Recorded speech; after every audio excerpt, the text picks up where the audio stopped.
साथियों, अभी हम जा रहे हैं ट्विन टावर जो तोड़ा गया है कोर्ट के आदेश पर, उसका स्टोरी करने। मेरे आप गौतम ब्लॉग्स पर देख सकते हैं पूरा स्टोरी, क्या ये पूरा वाकया था, क्या कहानी थी सुपरटेक के आर.के. अरोड़ा द्वारा बनाई गई इस बिल्डिंग की। जैसा कि मैं बता चुका हूँ कि कानून की धज्जियाँ और जो रूल रेगुलेशन है, बाईलॉज हैं जो कंस्ट्रक्शन के लिए, बिल्डिंग बनाने के लिए, उनकी धज्जियाँ किस तरह से इस टावर को बनाने में उड़ाई गई। और इसके बाद हम दिखाएंगे अभी वहाँ पर क्या हालात हैं, किस तरह के हालात में हैं। और हमारे साथ में, उसके साथ में ही एक 93 सेक्टर जहाँ ये ट्विन टावर है, वहीं के रहने वाले बबलू गौतम जी, जो एक बहुत अच्छे आर्टिस्ट भी हैं, फिल्म लाइन में हैं, वो हमारे साथ हैं, वही शूट कर रहे हैं अभी। बिल्कुल उनका गांव बिल्कुल बराबर में है, वहाँ तक पुलिस वगैरह जाने भी नहीं दे रही है, लेकिन क्योंकि लोकल हैं तो उन्होंने बहुत हमारा ये वीडियो को शूट कराने में सपोर्ट किया, साथ गए। और अभी हम साथ जाकर के पूरा स्टोरी को कवर किया है, जो आप हमारे चैनल पर देख सकते हैं। और हमारे चैनल को इस तरह के मुद्दों को उठाने के लिए आप ज़्यादा से ज़्यादा हमारे चैनल गौतम ब्लॉग्स को शेयर और सब्सक्राइब करें ज़्यादा से ज़्यादा। बबलू गौतम जी जो एक बहुत अच्छे आर्टिस्ट हैं, और गेजा गांव जो बिल्कुल ट्विन टावर के बराबर में ही गांव है, वो बताएंगे पूरे वाक़े के बारे में, क्या था क्या नहीं था। नमस्कार। आप सभी ने न्यूज़ तो पहले आप देख चुके होंगे कि ट्विन टावर टूटा है, लेकिन क्यों टूटा है? ये काफ़ी समय से, लगभग 10-12 साल से ये बन रहा था। पहले इसकी सात मंजिला बननी थी, फिर इसकी 9 की मंजूरी ली। जैसे जैसे सरकारें चेंज होती रही, ये मंजूरी लेते रहे। तो आखिरकार अब इसमें इन्होंने मंजूरी लेके, मंजूरी को शायद 20 टावर या उतने की मिली होगी, लेकिन उन्होंने क्या किया, उससे भी घनी ज़्यादा स्टोरी इन्होंने बना दी। जब सुपरटेक वालों ने बना दी, अब उसके ऊपर जो आसपास के रहने वाले थे, एटीएस विलेज पड़ता है, और पास में ही उसके सुपरटेक के दूसरा टावर है वो पड़ता है। तो उन्होंने इसके ऊपर ऑब्जेक्शन उठाया कि जब ब्रोशर में हमको दिखाया नहीं गया था कि पास में क्या क्या चीज़ें हैं, कि इतनी बड़ा टावर नहीं था, वो 10-12 का होगा शायद। जब पब्लिक ने उसका पास में ही सुपरटेक एमरल्ड कोर्ट है, तो 10-12 का दिखा रखा था ब्रोशर में, लेकिन उसके बावजूद इन्होंने 35 मंजिल का बना दिया। जब इन्होंने 35 मंजिल का बना दिया तो कोर्ट में याचिकाएं डाली गई, सारा कुछ हुआ, तो अंत का निर्णय आप सभी को पता है कि ये ध्वस्त कर दिया गया। ये सुन रहे थे आप बबलू गौतम जी को, जो बहुत अच्छे आर्टिस्ट हैं, बड़ी बड़ी फिल्मों में काम कर रहे हैं, और ये ट्विन टावर के बारे में पूरी डिटेल आपको उन्होंने दी है। आप हमारे चैनल को ज़्यादा से ज़्यादा शेयर और सब्सक्राइब करें, ताकि हम देश के ज्वलंत मुद्दों को अपने चैनल, अपने ब्लॉग के माध्यम से आप लोगों तक पहुंचाते रहें। धन्यवाद।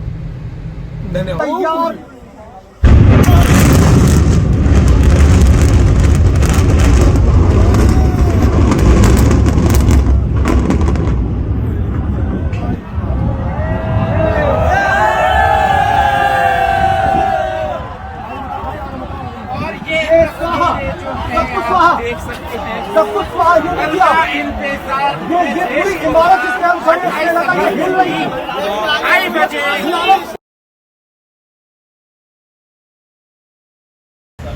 साथियों, मैं गौतम रत्ना, गौतम फिल्म्स प्रोडक्शन, और हमारा चैनल है जिस पर मैं ब्लॉग बनाता हूं, और गौतम ब्लॉग के नाम से आप हमारा चैनल देख सकते हैं। और ज़्यादा से ज़्यादा हमारे चैनल को शेयर और सब्सक्राइब करें। और आज हैं हम जहां पर ट्विन टावर जो सुपरटेक द्वारा बनाया गया, जिसको कल डेमोलाइज किया कोर्ट के ऑर्डर पर, तो ये एक इतना बड़ा भ्रष्टाचार है, और इस नौबत तक जाना पड़ा कि कोर्ट को ऑर्डर करना पड़ा, और उसके लिए कितना बहुत बड़ा एक खर्चा। आप देख रहे हैं मेरे पीछे ये पूरा बिल्डिंग ध्वस्त हुआ दिखाई दे रहा है, उसके बराबर वाली बिल्डिंग है जो कपड़े से कवर की गई हैं, और पूरा दोनों टावर का पूरा मलबा यहाँ पर गिरा पड़ा हुआ है। यहाँ पर पुलिस किसी को अंदर जाने नहीं दे रही है।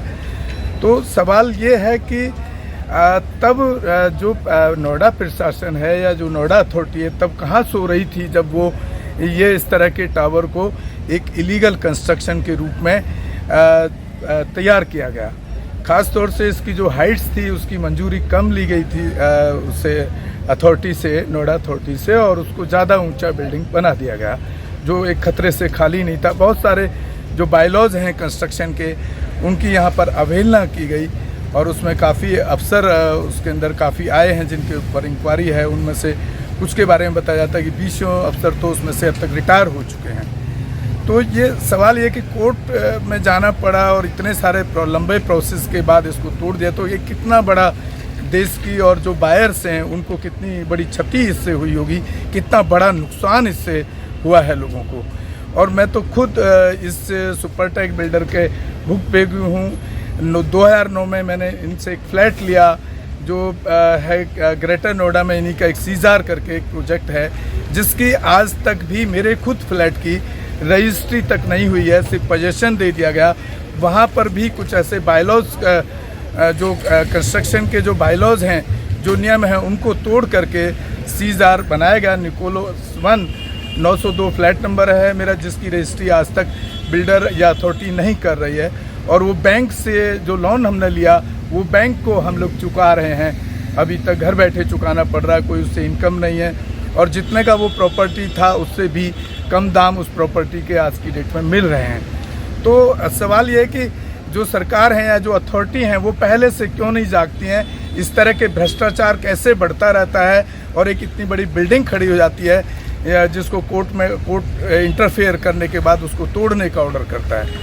तो उससे पहले अगर इन चीज़ों पर ध्यान दिया जाता या जो बायलॉज हैं, जो रूल रेगुलेशन है अथॉरिटी के, नोएडा अथॉरिटी के, उनको अगर ठीक से लागू किया जाता या जो सरकारी अफसर थे उन्होंने भ्रष्टाचार न किया होता तो आज ये नौबत नहीं आती, जो कि एक पूरे देश के अंदर एक बहुत बड़ा ये मुद्दा एक पूरे देश के अंदर छाया। इसलिए हम दिखाने की कोशिश कर रहे हैं आपको।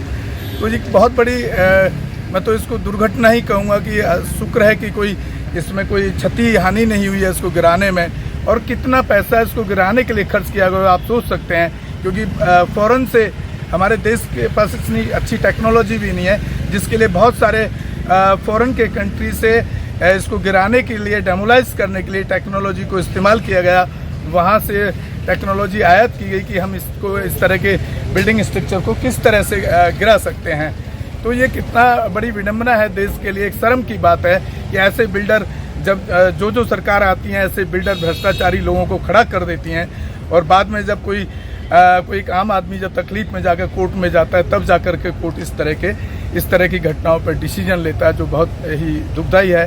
तो आपको हमने पूरा स्टोरी हम दिखाने की कोशिश करेंगे। पूरा ये पुलिस छावनी में तब्दील हो रखा है पूरा एरिया। मैं अपने कैमरामैन को दिखाऊंगा, बोलूँगा कि एक बार दिखाएं। ये पूरा मलबा है इन पेड़ों के पीछे, जो पेड़ आप देख रहे हैं सामने, और ये दूसरी सोसाइटीज़ हैं। यहाँ से जो ये बैरिकेड लगाया हुआ है, यहाँ से पुलिस अंदर किसी को अभी तक भी नहीं जाने दे रही है। तो हम विदा लेते हैं। आप हमारे चैनल को ज़्यादा से ज़्यादा शेयर और सब्सक्राइब करें ताकि ऐसे भ्रष्टाचार देश में जो हो रहे हैं उनको रोकने में एक कामयाबी मिल पाए और लोगों तक ये भ्रष्टाचार के जो इस तरह के भ्रष्टाचार उजागर हो पाए।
Hello friends, hi everyone, welcome to Roj cinema. Roj cinema पे आपका स्वागत है, जहां आपको देखने को मिलेगा roasting, hosting, action, comedy, suspense, sting, untold story. हमारे चैनल रोज सिनेमा को लाइक शेयर एंड सब्सक्राइब करना मत मत भूलिएगा। भूलिएगा। मैं गौतम रत्ना गौतम फिल्म्स प्रोडक्शन में आपका स्वागत करता हूँ। आप हमारे प्रोडक्शन हाउस के अंदर अपना कैरियर बना सकते हैं as a film director, as a producer and actor and actress and editor and cinematographer also. अगर आपको फिल्म से रिलेटेड कुछ भी प्रोजेक्ट आपको बनवाना है तो हमारे पास में पूरा सेटअप है, जिसमें फिल्म कैमरा है, शूटिंग लाइट्स है और एडिटिंग है। सारा A to Z एक ही जगह पर आपको हमारे यहाँ पर मिल जाएगा। तो दोस्तों, आप हमें कांटेक्ट कर सकते हैं हमारे नंबर्स पर 9810085714 और 8510005714। हमारे वेबसाइट पे विजिट कर सकते हैं www.filmserviceindia.com और हमें मेल भी कर सकते हैं gautamfilmsproduction@gmail.com पर। धन्यवाद।